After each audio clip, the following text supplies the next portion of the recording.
Tonight, police prosecutors touch up skills.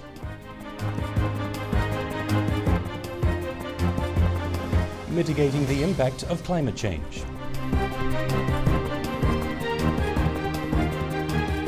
And political parties go through electoral rolls.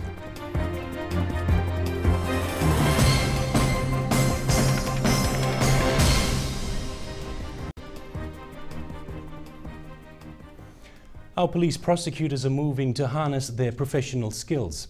Often up against some of the country's best criminal defense lawyers, the Fiji police force has acknowledged the need to fine-tune its prosecution division. Api Salome Rambo with the details. As difficult to mark their achievement, this day also means greater expectations, which boils down to better prosecutions. Upskilling of this nature is also aimed at addressing recent concerns over the increasing number of discharges and acquittals in our magistrate courts for the past few years. We can eliminate that, avoid that, by training our prosecutors to broaden their knowledge as far as new legislation is concerned. While the training dwells mostly on procedural matters that clearly spelled out the role of a police prosecutor in our courts, the long-term hope is maintaining their strike rate inside the courts. We have achieved over 95% of successful prosecution. Broadening the knowledge of the prosecuting branch of our police force was the sole intention of the 4-week-long workshop. Api Salome Rambo, Fiji One News. At the end of the month-long training, we should expect a marked improvement from police prosecution. Against the backdrop of discharges and acquittals before our courts, efforts are now being made to strengthen police's prosecution efficiency. Api Salome Rambo has more. To these officers, today is a culmination of 4 weeks of hard work and intensive training in criminal law procedures and specific role-based curriculums like moot court sessions.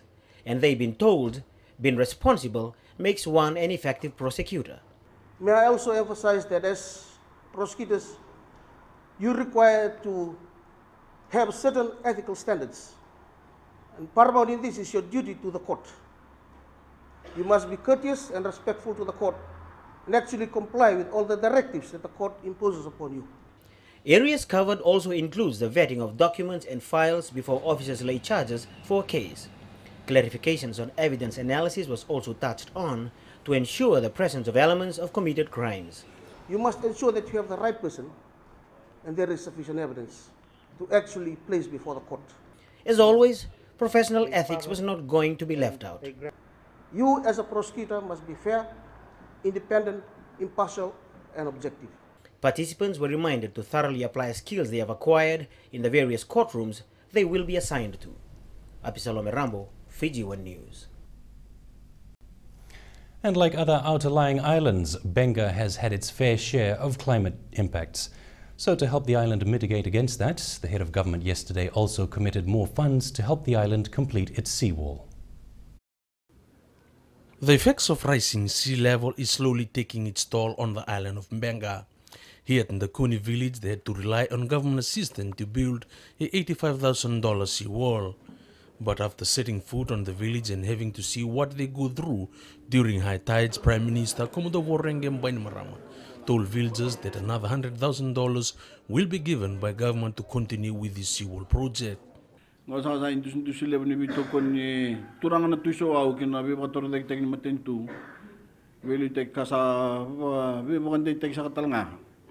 Nina tukun na kana toman talay na tarnimbay niwa en ambag mengo narundul ka tin kaba na kana sabakan dunyo chin dunon raw nundul nundal membalat na dakdak ni we maruruyongo. The seawall project was part of government's 4-year plan for Benga's climate change program. This is the climate change program that one of the pilot project that the government is undertaking. And we have a 3 or 4-year plan to build all the seawalls for some Benga villages. So this is one of them in the Kuni. The Prime Minister also had a timely reminder for parents about the reason for his trip to the village and urged them about investing in education. We kuruli kana lebu na labo na vangule bir na kuruli lebu na levena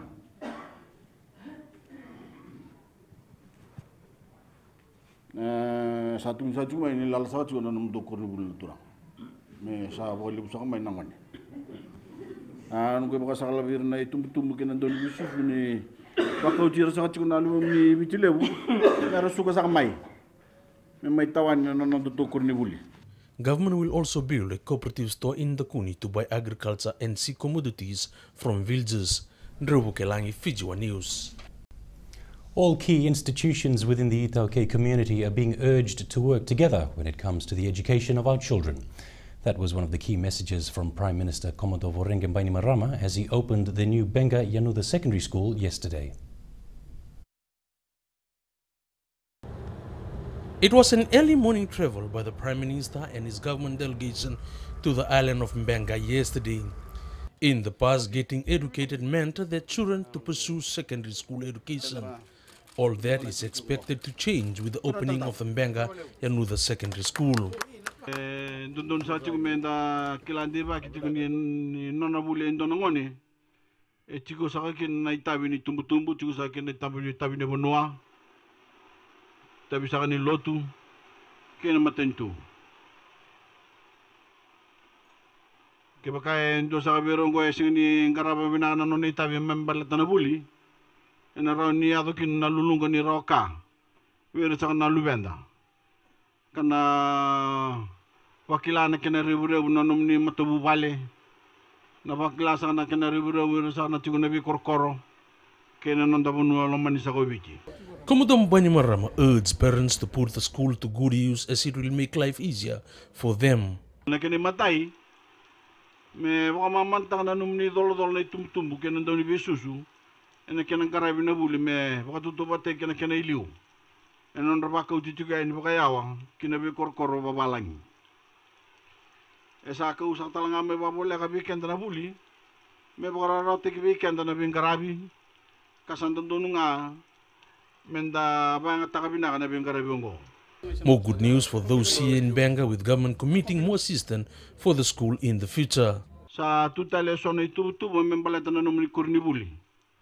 Yung kaya nga nung nibitoko ni nakinangkaray po kami na natakatang nibibator na kitingo na non ramaro ro ibo kami na ko erno lubenda kaya non ramaro erno lingan ibingkarabi so erno ibo kalisilay po matentu. More than 150 students are currently enrolled at Mbenga Yanuda Secondary School. Ndrobukelangi, Fiji One News. Up until now, a good number of vital industries have slogged on, but without much recognition. Not anymore, according to Public Enterprise and Trade Minister Ayaz Syed Qayyum. The roping in of various industries under the umbrella of essential industries is expected to raise their profiles as well as outputs. Workers in various industries will now have a say in matters that concern them. This is possible after the aligning of certain industries as one by the state. Government says these industries immensely contribute to the country's economy and such deserve better privileges. The rationale behind it, and of course, as you've seen, that all of these companies that have been highlighted play a very critical role in the economic well-being of Fiji and provide a much greater, I suppose, push in terms of creating employment. From work upgrading on all facets to working conditions, these workers will now have a say in how things work out. To ensure that some of the essential industries and the employers and the employees within that sector are able to ensure that the services provided by these industries and companies within those industries contribute in a robust manner to the Fijian economy to upgrade the working conditions. Over years, certain industry workers have been neglected, and this will be a thing of the past. The police, the military, the prisons aren't unionized. The essential service they provide doesn't mean they don't get looked after. Similarly, you can't go and strike when there's a fire burning. Somebody's life is at stake. Those in the pine, mahogany, fire prevention services and local government industries now come under the new essential national industries. Reviver for all, Fiji One News. The National Federation Party has now received the electoral rolls. They confirmed receiving the rolls yesterday and are working on going through the rolls. The party says they are glad that the electoral process is moving forward and are awaiting the setting up of the Electoral Commission and the appointment of an elections supervisor. Mainly the electoral decree, which will lay down the rules for the election itself. As you know, this will be a peculiar election in the sense Fiji is one constituency, and there will be so many candidates listed on the ballot paper. So it'll be interesting to see how we get around that particular problem. The Social Democratic and Liberal Party, on the other hand, is questioning the process involved in the printing of the electoral rolls. Also awaiting the electoral decree, SODELPA is recommending an open and transparent electoral process. For transparency, we want the government to come and have discussions with us. I know it is discussing with other experts from other countries, but these experts haven't got the experience about Fiji, the layout of this country, the way this country functions during elections. Fiji One News sought comments from the Permanent Secretary for Elections, Mohammed Saneem. Tropic Wood Industries Limited is now dealing with some issues related to alleged sabotage. These acts have caused disruptions to its operations.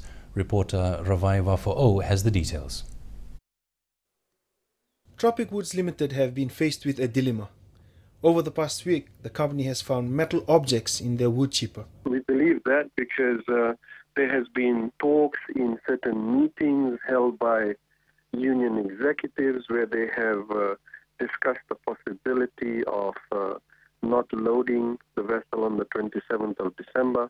This is a problem that the management look to uncover themselves. It is not wise to get police involved at this stage and subject the entire workforce to an investigation. At this point, management only believe that a few employees have been involved. Over the last few days, production has been interrupted, slowing their output. Khan alleges that employees have been influenced by outside parties, resulting in such acts. Find these metal pieces, and they have been finding these large metal pieces, particularly in the night shift that we run. So we've beefed up security in the night shift, and we've asked our managers to be more vigilant. So far, there have not been any tampering with equipment in the last 24 hours. Reviver for all, Fiji One News. Ahead in the news, kidney transplants to be carried out here soon. And spreading the Christmas cheer at St. Christopher's Home.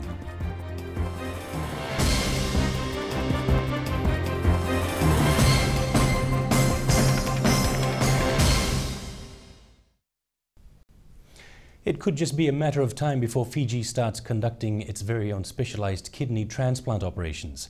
And to make that happen, Fiji's Health Ministry is working on formulating laws and policies that will encompass all the legalities of such operations. A kidney transplant in India currently costs around $35,000 to $45,000. With plans to conduct these surgeries here, those needing treatment may not have to worry about the high cost involved.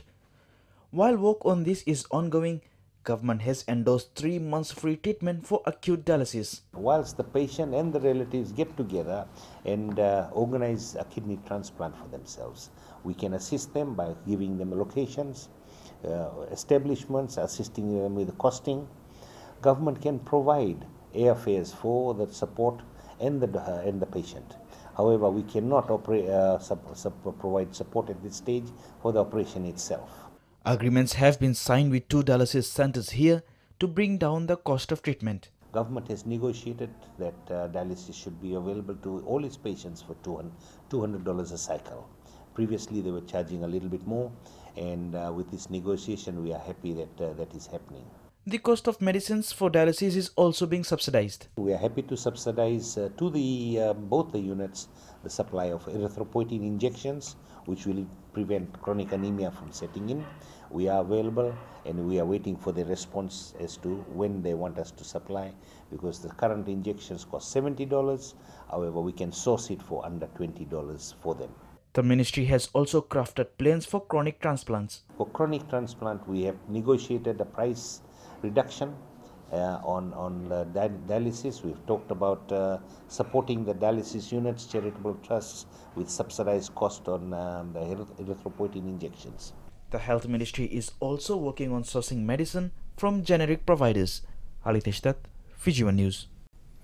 The festive season may have just gotten brighter for air traffic controllers. This follows government's announcement of a pay increment for workers, including air traffic controllers. Air traffic managers are now given an additional $1,000, up to $5,000, depending on the number of licenses they have. As you know, as air traffic managers, you get different licenses. And a new initiative has been that AFL management has been giving them $1,000 per license. So that's a new initiative. Each employee has received an offer for an increment of about 20%. It's been a long time coming for air traffic controllers, given that other airport service workers have received their bonuses, but it's definitely worth the wait. Airports Fiji Limited has, over the last year, seen a number of increments being given to almost all of its employees. With this being one of the busiest shopping periods of the year, our consumer watchdogs are keeping a close eye on retailers. Findings from the Consumer Council's market surveillance has so far revealed alleged unscrupulous trading practices rife, especially in smaller towns. As Apisalome Rambo explains, the Council is calling on consumers to report such alleged practices immediately if they come across it. The Consumer Council have been quite busy for the past 3 weeks. Teams have been out conducting market research on their behalf. Included in their list of stops was some of the major supermarkets. And we have found that unethical practices is at its best. We have found cases where the prices are misleading. What is displayed as special is actually not on specials when the numbers are punched through cash registers. Their list of findings includes misleading promotions and expired goods being sold. In one prominent supermarket, they were selling breakfast crackers, which was beyond its use-by date, and they were selling it at a normal price. But there's only so much they can do. The Council would need an extra hand to maximize the full potential of their operation. But we cannot be in each and every store. And this is where we are encouraging consumers to come forward with their complaints. If they can be the ears and eyes for the Council on the ground, we would truly appreciate that if they can give us a call and explain where, in which shop, what the problem is. The Council says its teams are always ready to investigate concerns raised by consumers. Apisalome Rambo, Fiji One News. Over 1,000 families at Lomawai village and other surrounding settlements will now have access to clean drinking water, thanks to an initiative by government and the Water Authority of Fiji. This after an 8-week water rehabilitation program amounting to $170,000 was officially commissioned today. The village of Lomawai in Nandrunga is well known throughout Fiji for its salt-producing prowess. But despite the word wai or water being associated with its name, the lack of this basic necessity has been the cause for anguish and despair for the many in this coastal village and nearby settlements for many years. But on this beautiful morning, water woes is the furthest on the minds of its populace. The name of this village is Lomawai, but no water. And now we got the water. Because of the Water Authority, the water is in Lomawai today. And now it's, if you heard about Lomawai, and now it's really Lomawai. Now we got the water in Lomawai. The project was commissioned by the Water Authority of Fiji Chief Executive Officer, Opete Rawai, who spoke highly of the village's commitment to ensuring that the project got underway and was completed on time. We've seen today the completion of the project. So it was $117,000 worth of funds that was used for the implementation of this project. And we are happy that we set out our target to complete the rural projects before Christmas, and we are commissioning projects every week now to reach that target and achieve the goal that we've set out. The need for clean drinking water was raised with government officials earlier this year following an outbreak of skin diseases in the village, with the old water source blamed as the culprit. Rawai said with government assistance and the village paying 10% of the total amount up front to get the project rolling was indicative of the dire need to provide those whose life depend on the service the Water Authority of Fiji provides. Even when there's a drought in Nandrunga, that bowl always supplying water. So that's their source that we've tapped into, and we've installed a pump house there, and a pump and the reservoir we've built up in the mountains. And so that is their source, and according to them, that source never runs dry. Bulletin, Fiji One News. The Fiji Police Force and Maritime Safety Authority of Fiji are now working closely together to address maritime safety shortfalls that have surfaced in the past. Today, some police officers were part of a group of operators who underwent sea survival practical exercises with MSAF officials. Following this, boat operators will be required to strictly adhere to safety procedures when dealing with maritime travellers. The workshop, they've been taught how to navigate a boat from island to island, and they've been consulted on some of our new decree that has been coming up on next year, and in case of search and rescue, at least they got some knowledge for them to have, for search and rescue. Visibility in the islands is an issue for MSAF. They're now relying on police to enforce maritime safety laws on their behalf in the outer islands. At least these police officers they got the knowledge to check their safety equipment before they depart, and it's and for them to advise these people, these boat operators, the danger of leaving island to island. The Fiji's Correction Service is currently conducting a recruitment drive. Many flocked to the recruitment sites. Here in the Central Division, interviews were held at the Corvo Correctional Facility. Similar recruitment drives will also be held in Lautoka and Lambasa. Next year we will be recruiting 105, in which we are currently holding the recruitment drive today. The first day of the recruitment process is all about interviews. The second phase includes required fitness level tests. A new inclusion is the psychological test. It's all in line with the PM's intent of recruiting people with good character as well as integrity in upholding the values that government has set and that we need to achieve. It's that time of the year again where the true spirit of Christmas can sometimes be lost in all the commercial hype that often surrounds this time of the year. Similar to how other organizations have tried to bring back the true meaning of Christmas, Fiji television staff today visited St. Christopher's home in Naulu Nakasi outside Suva. Children at the home received gift packs from Fiji TV personalities as well as staff and management.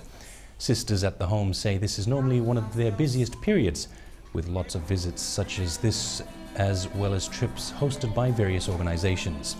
There are close to 30 children at the home. Stay with us for regional news after the break.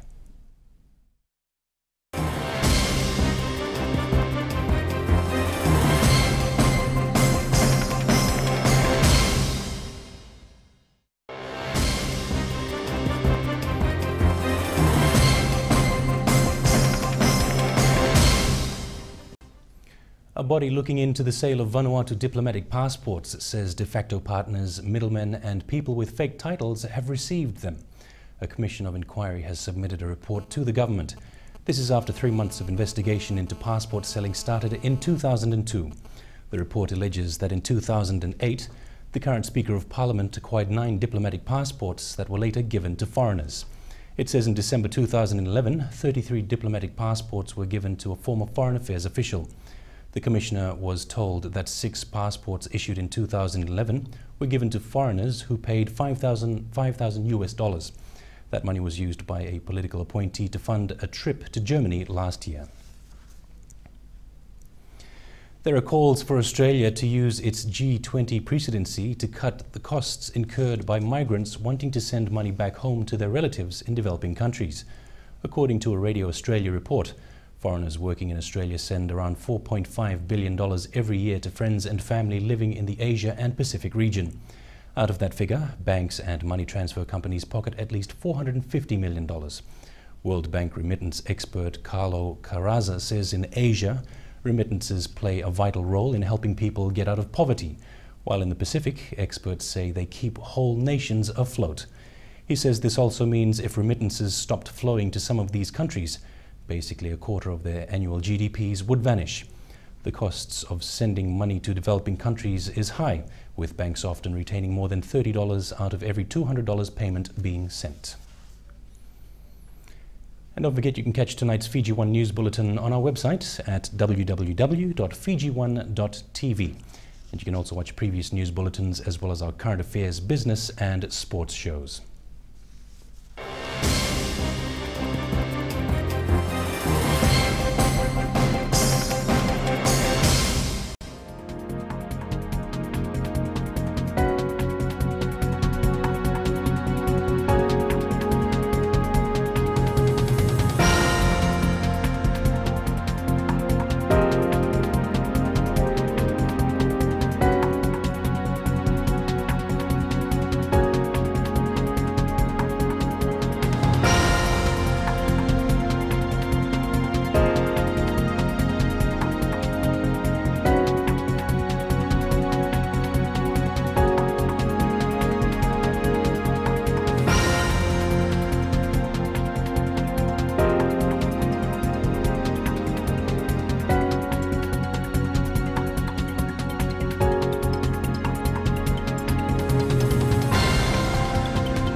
Andrew's next with sports, and top brass in Fiji athletics removed. Yes, Kurt, this comes after a vote of no confidence last night, and that's coming up. Also in sport, Amale lays down PRC instructions, and young swimmers graduate.